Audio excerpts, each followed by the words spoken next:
Hey, my name is Chris Voorhees, and I am in my last year of seminary, and I want to tell you a story about how I set myself up for failure. You know, when I was younger, my best friend and I had the brilliant idea of digging a hole right through the middle of the earth.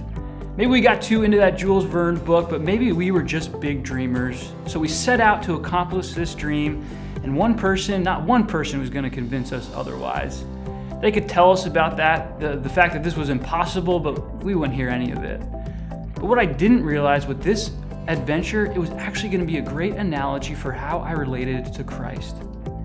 In many ways, I try and dig and earn my way into the arms of Christ. I want to build this impossible tunnel, a tunnel that would bridge the gap between God and me. When I am in this mode of digging, I relate and I see Jesus in two distinct ways. You know, this first characteristic of digging is I think I've become really focused on my behavior. With each shovel of hard manual labor, I believe that somehow I am becoming a better person. But guess what? Jesus didn't die on the cross for the world so that there could be better people roaming around. When we settle for behavior modification as the goal of the gospel, we miss out on a whole lot of who Jesus is. The second characteristic of this impossible dig is that I am fueled by my feelings of guilt. And as I dig deeper and deeper, hoping to break through on the other side, and I keep digging and I just feel that I am never going to be good enough, guilt becomes the motivator. And even when I talk to Jesus about this guilt, I leave still holding on to it because I think that there is one more piece of dirt that I need to shovel away. This is not who Jesus is. Jesus came to free me from this impossible task of being a good person who is motivated by guilt. In fact, Jesus has reached down into this deep pit that I'm in, that I've dug myself for, and he says to me, Chris, I adore you. I love you.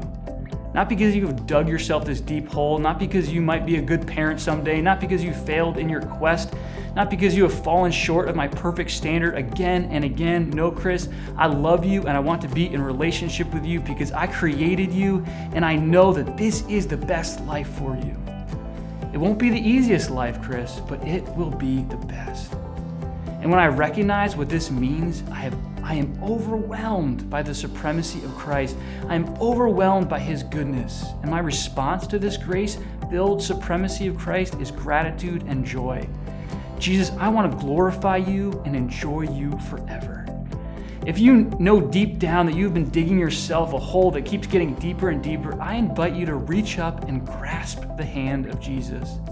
If you're unsure how to even begin that, you can check out some of the resources on christnow.com as you will be encouraged in your journey to the center of Christ.